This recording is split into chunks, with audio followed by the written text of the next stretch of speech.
당신에게 감사가 있습니까? 라고 하는 제목으로 함께 은혜를 나누길 소망합니다. 이번 한 주간은 시편 136편 1절부터 마지막 절까지 말씀을 테마별로 이렇게 감사라고 하는 주제로 이야기를 좀 하려고 합니다. 오늘도 한 물음으로 시작하려고 합니다. 당신은 감사가 있으십니까? 아멘. 하나님 나라는 순종함으로 세워지심을 믿습니까? 아멘. 여러분들 마음에 하나님의 참된 감사가 늘 넘쳐나서 그 감사 안에서 정말 늘 승리하며 사시길 소망합니다. 제가 전도사 시절이었던 것 같아요. 한 6년, 7년 전에 그 중고등부 아이들하고 그 문학의 밤을 했었던 것 같습니다.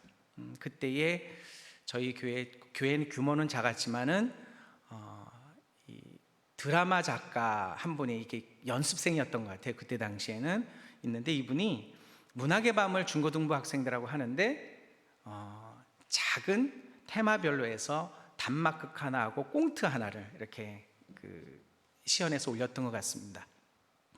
그때 내용 중에 그 단막극이 있었는데 그 장애인들도 좀 있고 그래서 뭘 했냐면은 자막으로 그 내용을 이렇게 기록해 주면서 나레이션을 하고 그 다음에 앞에서 이제 우리 젊은 친구들이 이제 그 연극을 하는 어떤 그러한 무언극 비슷한 것이었는데 그때 쉴 실버스타인이라고 하는 작가가 쓴 그 아낌없이 주는 나무라고 하는 내용의 이 그림 동화를 단막극으로 했던 그 기억이 납니다. 이 내용이 이렇습니다. 어느 곳에 나무와 친구인 소녀가 있었습니다. 나무와 소녀는 언제나 나뭇가지로 그네를 타고 열매도 따먹고 즐겁게 함께 놀았습니다. 세월이 흐르고 소년이 찾아오는 일이 줄어들고 나무는 쓸쓸했습니다. 그러던 어느 날 성장한 소년이 찾아왔습니다. 나무는 기뻐하며 예전처럼 자신의 열매를 먹으며 놀자고 했습니다. 하지만 소년은 난 이제 너무 자라서 열매 같은 걸 먹을 시간이 없다고 했습니다. 소년은 자라서 나무에게 일을 하기 위한 돈이 필요하다고 했습니다. 그러자 나무는 자신의 열매를 가져가라고 했습니다. 소년은 나무의 열매를 가져다 팔아서 돈을 얻었습니다. 더 자라서 어른이 된 소년이 찾아오자 나무는 예전처럼 가지에 매달려 그네 타기를 하며 놀자고 말했습니다. 그러나 소년은 난 너무 커버려서 그네 타기를 하기에는 너무 무겁고 또 너무 힘들다고 했습니다. 소년은 결혼을 하려면 집이 필요하다고 했습니다. 그러자 나무는 자신의 가지를 베어서 집을 지으라고 했습니다. 어른이 된 소년은 나무의 가지를 모두 가져다가 집을 지었습니다. 또 더 나이가 든 소년이 찾아와 너무나 슬퍼하면서 어디론가 떠나가고 싶다고 했습니다. 나무는 자신의 몸통을 베어서 배를 만들라고 했습니다. 어른이 된 소년은 나무의 몸통을 베어서 배를 만들어서 멀리 떠났습니다. 그리고 제일 마지막 장면에 가면은 다 늙어버린 소년이 다시 자기를 찾아오니까 그 나무는 이제 자기에게 유일하게 남아있는 밑등을 그 소년이 앉아서 쉴 수 있는 자리를 제공합니다. 그러면서 나무는 마지막까지 행복했다, 이렇게 내용이 전개됩니다. 이 이야기를 읽으면서 많은 생각을 했습니다. 그때 당시에는 부모님에 대한 이야기와 하나님에 대한 이야기, 그분들이 평생 헌신과 또 우리 자녀들 그리고 믿는 우리들에게 주고자 하는 끊임없는 하나님의 사랑, 또 부모의 사랑들을 이야기했던 것 같습니다. 그런데 저는 거기서 초점을 과연 이 소년이 그 나무에게 고마워한 마음이 있었을까라고 하는 것이었습니다. 처음부터 끝까지 내용 가운데에 고마워했다고 하는 단어가 한마디도 들어가 있지 않았습니다. 어쩌면 나를 돌아보게 하는 것 같습니다.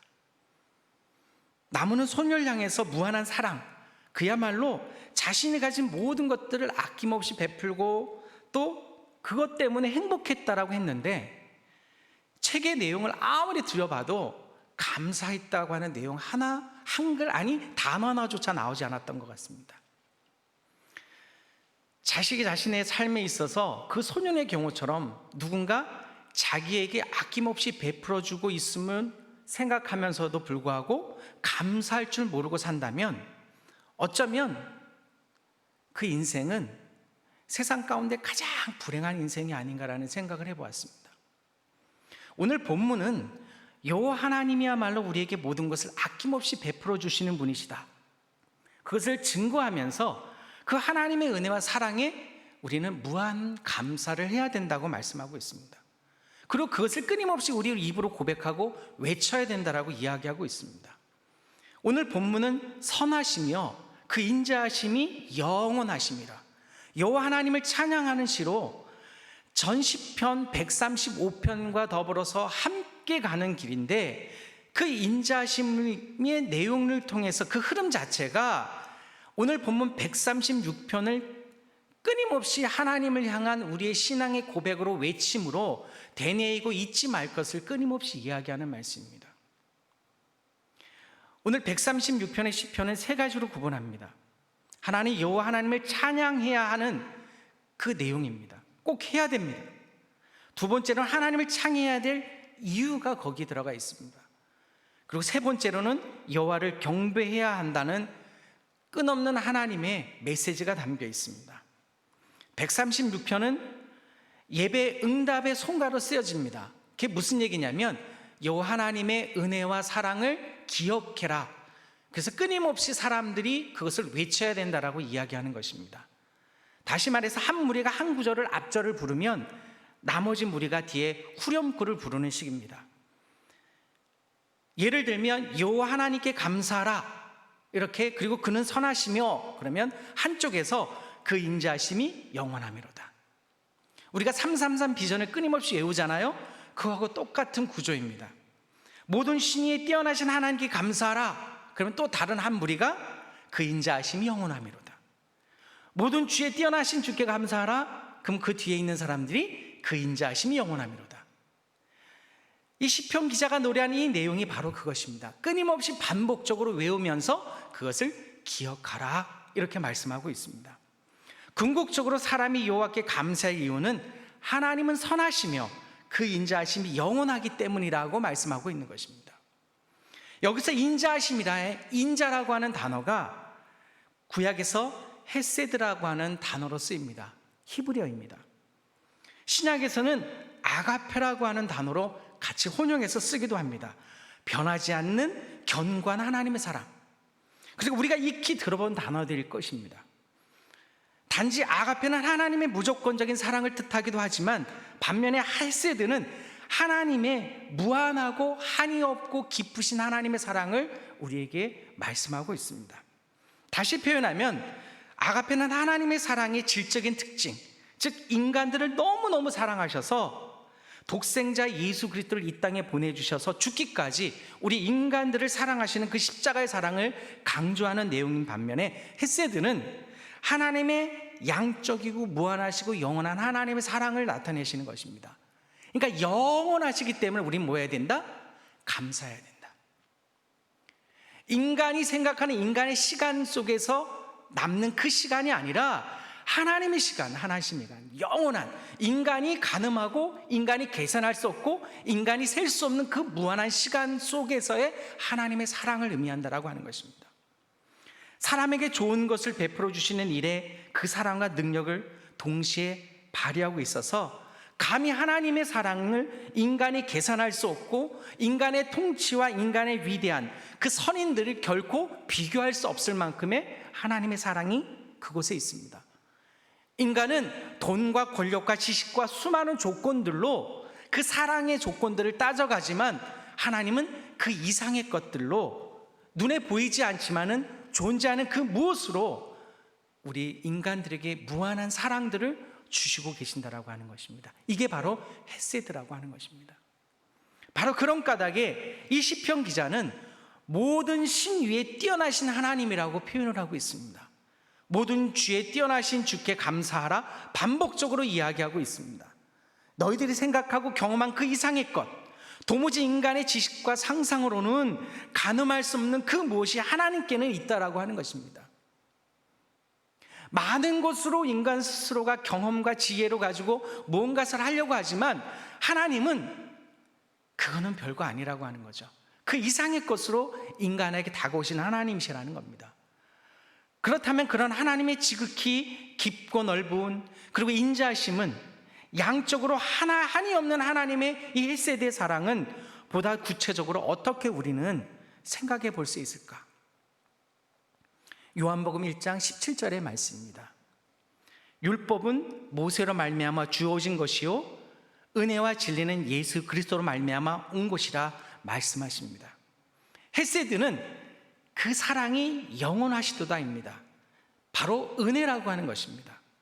예수 그리스도의 십자가의 사랑, 헤세드의 원래의 뜻은 자격이 없는데 하나님께서 이해할 수 있는, 즉 축복하는 것, 바로 은혜, 그 은혜로 나타나는 것, 그 은혜를 주시는 것, 사랑해 주시는 것, 그리고 우리가 어떤 행동을 하고 어떤 모습으로 살아가든 주님은 이해하시면서 인간들에게 사랑을 끊임없이 전해주는, 나는 공로 없고 자격이 없는데 값없이 주시는 것, 죄와 사망에서 구원해 주시는 은혜, 이게 바로 헤세드라고 하는 것입니다.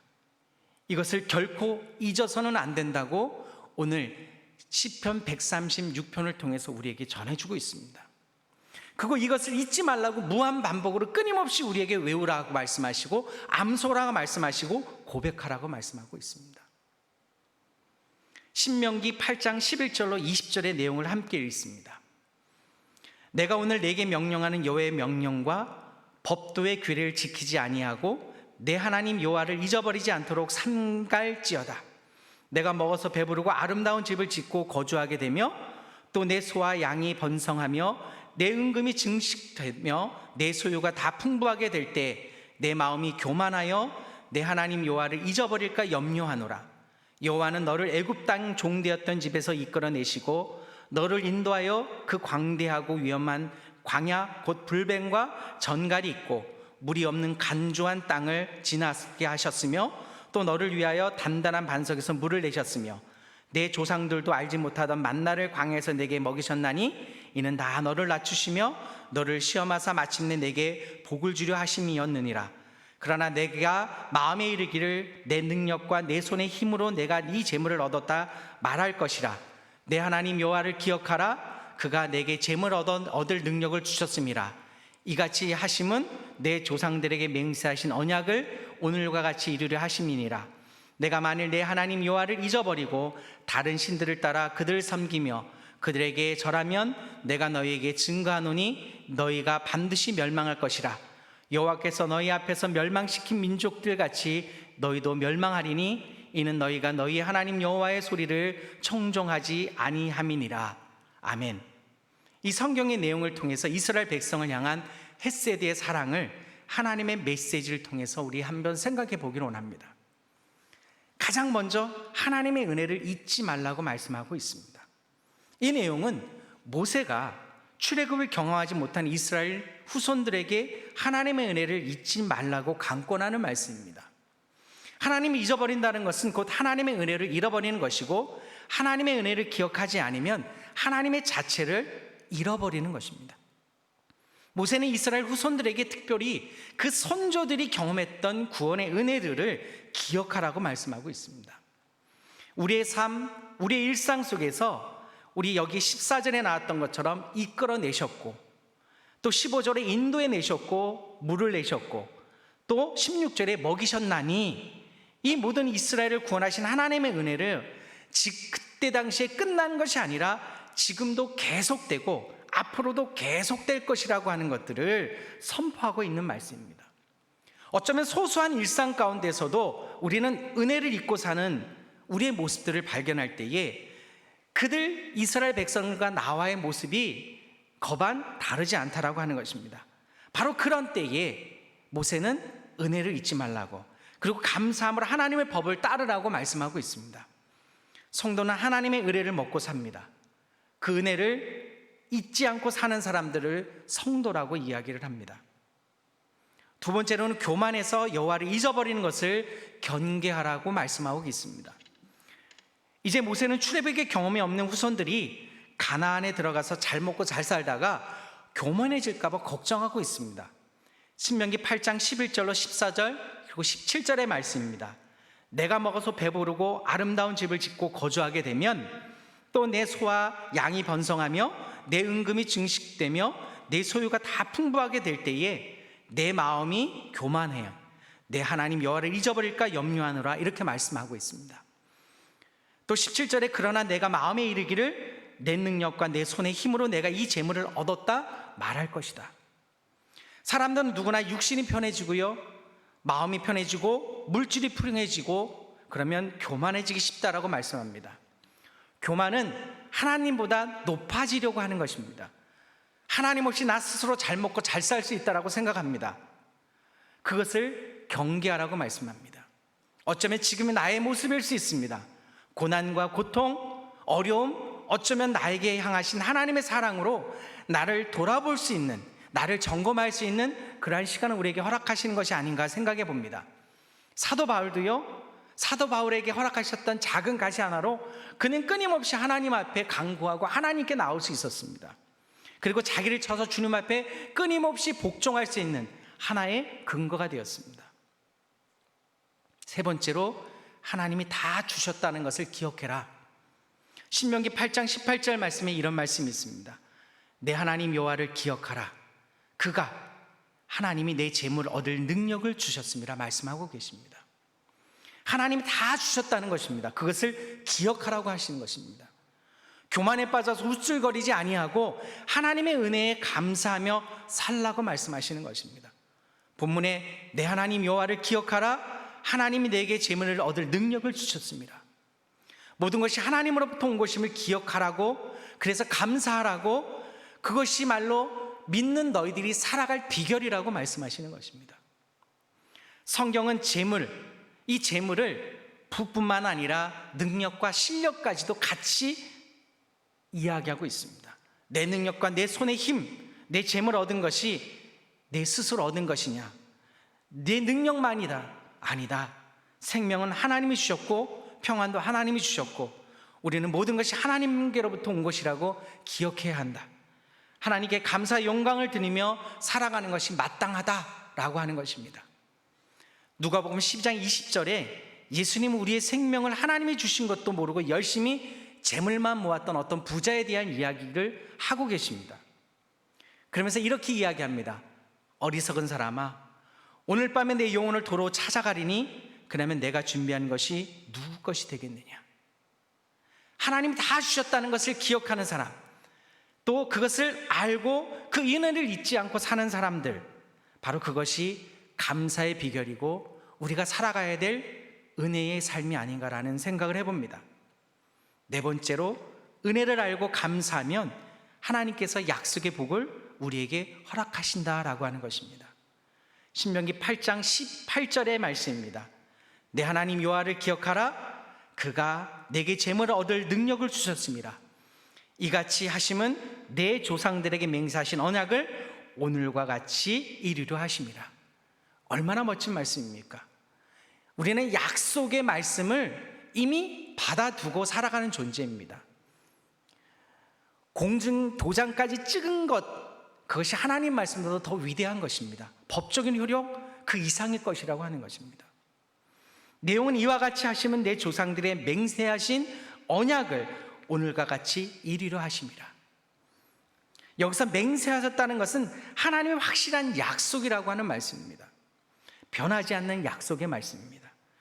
하나님 입에서 나오는 말씀은 우리가 순종하기만 하면 반드시 이루어진다라고 하는 말씀입니다. 하나님은 지금도 하나님의 자녀들을 구원의 길로 인도하고 계십니다. 은혜를 공급하고 계신다라고 하는 것입니다. 때로는 그 길에서 고난이 있을지라도 그것은 하나님의 선한 방법을 믿고 하나님의 구원의 사역을 이루어 드리는 일이고 최선을 다해야 한다라고 생각합니다. 인간의 존재 목적이 무엇일까요? 이사야서 43장 21절의 말씀에 이렇게 기록하고 있습니다. 이 백성은 내가 나를 위해 지었나니 나를 찬송하게 하려 함이라. 바로 감사하기를 위해서 지었다라고 말씀합니다. 이것이 인간의 존재 목적이라고 하는 것입니다. 때로는 정말로 살아계신 하나님, 내 삶 속에서 친히 관여하신 하나님을 생각할 때마다 어쩌면 이스라엘 백성들의 출애굽 사건들을 끊임없이 되새기는지도 모르겠습니다. 오늘 본문 136편은 역사 시편이라고 이야기를 합니다. 이스라엘 백성들을 중요한 역사적 전통, 어떤 신앙적인 관점에서 그들은 끊임없이 그것을 되뇌이며 노래를 합니다. 우리가 역사를 배우는 이유가 무엇입니까? 과거에 있었던 삶에 대한, 그리고 과거의 역사를 통해서 지금을 조명하고 미래를 계획하는 것입니다. 바로 성경이 끊임없이 우리에게 요구하는 것이 그것입니다. 과거의 고난 가운데에 우리를 구원하시고 우리의 인도하셨던 하나님의 은혜를 지금 기억하면서 지금도 함께 하시는 하나님을 생각하고 그것에 감사하며 미래에 대한 하나님의 약속을 믿고 오늘도 힘있게 달려나갈 수 있는, 그것이 바로 주님께서 우리에게 말씀하는 것이 아닌가라는 것입니다. 오늘 시편 136편의 제목은 감사의 찬송입니다. 이스라엘 백성이 이집트를 떠나서 하나님이 예비하신 가나안 땅에 정착한 후에 그 감격을 감사드리는 찬양입니다. 이스라엘 백성이 하나님께 감사를 드리는 이기가 여기에 모두 담겨져 있습니다. 주께 감사하라. 그는 선하시며 그 인자하심이 영원하다. 모든 신들 가운데 가장 뛰어나신 하나님께 감사하라. 그 인자하심이 영원하다. 모든 주께 가운데 가장 크신 주님께 감사해라. 그 인자하심이 영원하다. 하나님은 하늘에 있는 존재들 가운데 가장 큰 분이십니다. 하나님 땅에 있는 권력자들 가운데서도 가장 강한 분이라고 말씀하고 계십니다. 그런데 그 하나님이 우리를 선하게 대해주시고 우리를 불쌍히 여겨주시며 우리를 사랑하신다 말씀하십니다. 하나님을 향한 감사의 마음을 불러일으키는데 가장 좋은 방법은 내 삶을 돌아보는 것입니다. 그러면 하나님이 어떻게 나를 지금까지 인도해 주시는가 생각해 볼 수가 있습니다. 저는 7년 동안 참 많은 고난 속에 있었습니다. 그런데 기도의 응답은 더디 오고 결국 기도의 응답은 없고 결론이 났습니다. 그런데 신비스러운 것은요, 그 기도 응답이 없는 것이 하나님의 선하심의 역사였다라고 하는 것입니다. 인간적인 수단과 방법을 다 동원해서 문제 해결을 하려고 끊임없이 고민하고 또 그거를 위해서 많은 일들을 내 스스로가 했습니다. 그런데 이루어진 것은 오히려 없습니다. 그런데 마지막에 결론을 딱 들어서 뒤를 돌아보니까 그곳에 하나님이 함께 하셨다는 것을 주님이 보이게 하셨습니다. 그러면서 지금은 나를 내려놓으니 하나님께서 평안을 주시고 평강을 주시고 미래에 대한 끊임없는 하나님의 소망을 갖게 하셨다라는 것입니다. 7년이라는 시간 동안에 별의별 일들이 참 많았습니다. 그런데 지금 돌아보면 그 7년이 별거 아닌 것 같습니다. 그 시간 동안에 나에게 주셨던 이 신앙의 고백과 함께 끊임없이 저는 감사의 입술로 고백할 수밖에 없었습니다. 여러분들은 감사의 일기를 써보신 적이 있으십니까? 누구에게 간증을 해보신 적이 있으십니까? 맨날 남의 간증만 듣고 불할 것이 아니라 간증의 주인공으로 살아보는 것이 어떻습니까? 나의 인생의 역사에서 하나님이 어떤 분이시고 나에게 어떻게 사랑의 표현해 주셨고 나타내 보여주셨고 깨닫게 해주셨고 오늘 내 입술을 통해서 감사를 고백하게 했는지 한번 생각해 봤으면 좋겠습니다. 신약성경 데살로니가전서 5장 16절로 18절에 사도 바울을 향한 우리를 향한 하나님의 뜻이 세 가지가 있다고 했습니다. 항상 기뻐하라, 쉬지 말고 기도하라, 범사에 감사하라. 이것이 그리스도 예수 안에서 너를 향하신 하나님의 뜻이니라. 어떻게 하면 모든 일에 감사를 드릴 수 있을까? 이것은 영적인 생활에 있어서 가장 중요한 질문 중에 하나일 것입니다. 지구촌교회 이동원 원로 목사님께서 가끔 인터넷에 감사 일기들을 이렇게 올리시는 경우가 있습니다. 가끔 읽다 보면은 많은 것을 깨닫게 합니다. 사소한 일상 가운데서도 별것도 아닌데 아침에 눈을 떠서 하늘을 보니 하늘이 잘 맑습니다. 감사합니다. 너무 멋지잖아요. 시적인 표현이고. 또 잠자는 사모님 이렇게 보면서 또 자녀들을 보면서 가끔 이렇게 코에다 손을 이렇게 대면서 숨을 쉬는 거 보고 숨을 쉬네 감사합니다. 뭐 이런 것들 일상적이면서 소소한 자기의 신앙의 표현들을 감사일기로 썼습니다. 그런데 지난 10월 9일 날 차남 이범 집사가 암투병을 하다가 죽었어요. 하나님 앞으로 보냈어요. 그러면서 범과 작별하며 감사의 글을 10가지를 올린 것이 있습니다. 이 국민일보에 나왔던 것이에요. 내용이 이렇습니다. 아들이 그 지독한 암의 통증에서 해방되어 감사합니다. 영광의 나라 천국에 입성해서 감사합니다. 그동안 유머가 많았던 아들을 위해 누린 기쁨을 인해 감사합니다. 단 한 번도 불평 없이 자랑만 하던 아내와 애교덩어리 손자를 남겨주어 감사합니다. 어려서 게임을 좋아하더니 게임 변호사가 된 것을 감사합니다. 아들의 고통을 통해 예수님을 내주신 하늘아버지의 고통을 알게 하신 것 감사합니다. 아들의 암투병을 통해 수많은 암 환자의 고통과 연대하게 되어 감사합니다. 또한 자식을 먼저 떠나보낸 수많은 부모님들의 고통과 연대하게 되어 감사합니다. 아들의 치유를 위해 수많은 중보 기도자들과 한 지체가 되어 감사합니다. 아들이 천국을 더 가까이 소망하게 되어 감사합니다. 2020년 10월 가을 하늘에 아들 범을 천국으로 보낸 목사 아빠 이동원, 이렇게 해서 국민일보에 실린 것입니다. 감사 일기를 쓰는 것은 우리가 모든 순간에 하나님께 감사하는 마음을 지닐 수 있도록 하는 바로 그것이 목표입니다. 우리가 기쁜 일에 감사하는 것은 쉽습니다. 그러나 슬프고 힘든 상황에 감사하는 것은 무척 어렵습니다. 하나님의 기준으로 우리를 판단하셨다면 우리는 이미 이 세상에 존재할 수 없을 것입니다. 우리가 믿음에 있어서나 도덕적인 삶에 있어서나 많이 부족한 것은 사실입니다. 그럼에도 불구하고 지금 이렇게 살고 있는 것은 하나님의 인자하심이 그만큼 크시기 때문이라고 하는 것입니다. 저와 여러분이 인생에 있어서 지극히 근본적인 존재 환경, 지극히 높은 차원의 깊은 영혼의 문제, 그리고 지극히 현실적인 조건에 이르기까지 모든 것이 아낌없이 베풀어 주시는 이 여호와 하나님의 선하시고 인자하심이 영원하기 때문이 아닌가라는 생각을 해봅니다. 그것에 무한한 감사를 드리는 우리 성도 여러분들이 되시길 축원드립니다. 오늘도 묻고 계십니다. 당신에게 감사가 있으십니까? 그것에 아멘 할 수 있다면 여러분들은 승리한 그런 성도들이 되실 수 있습니다. 그리고 오늘도 그 감사의 조건 안에 하루도 분발하며 평강과 평안을 누리고 승리하는 하루 되시기를 소망합니다. 기도하겠습니다. 하나님, 오늘도 감사의 날 되기를 소망합니다. 작은 일상에서도 어떤 환경에서도 감사를 놓치지 않고 하나님의 선하심과 인자하심을 경험하며 기적과 이적의 종으로 살아갈 수 있도록 인도하여 주옵소서. 이 시간도 빈손 들고 나오지 아니하고 감사의 마음을 주님 앞에 드린 귀한 주님의 백성이 있습니다.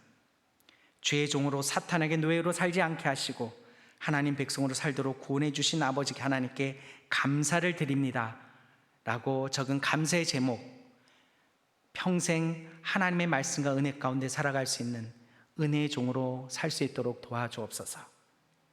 오늘도 강단에 귀한 물을 올린 주님의 백성, 귀한 손길, 방송실에서 또 이모저모 헌신의 손길 주님께서 받아주시고 그 모든 헌신을 통해서 주시는 하나님의 감사의 마음들이 평생 주님의 복으로 함께하여 주옵소서. 예수님의 이름으로 기도드립니다. 아멘. 하늘에 계신 우리 아버지, 아버지의 이름을 거룩하게 하시며 아버지의 나라가 오게 하시며 아버지의 뜻이 하늘에서와 같이 땅에서도 이루어지게 하소서. 오늘 우리에게 일용할 양식을 주시고 우리가 우리에게 잘못 사람을 용서해 준 것 같이 우리 죄를 용서하여 주시고 우리를 시험에 빠지지 않게 하시고 악에서 구하소서. 나라와 권능과 영광이 영원히 아버지의 것입니다. 아멘. 이 시간 함께 기도합니다. 감사의 길을 작성해 보면서 한 주간을 나를 돌아보며 감사가 회복될 수 있도록 인도하여 주옵소서. 나라와 민족과 교회와 다음 세대를 위해서 또 담임 목사님의 사역과 건강을 위해서 그리고 원로 목사님 건강을 위해서 함께 기도하시기 바랍니다. 그리고 인내하며 의의 열매를 맺어가는 삶이 되게 하여 주시고 오늘도 감사를 통해서 승리하며 주님 앞에 더욱더 가까이 갈 수 있는 믿음을 되게 하여 주옵소서. 함께 한 마음으로 기도하도록 하겠습니다. 하나님 고맙습니다. 주께 영원하신 하나님의 백성들과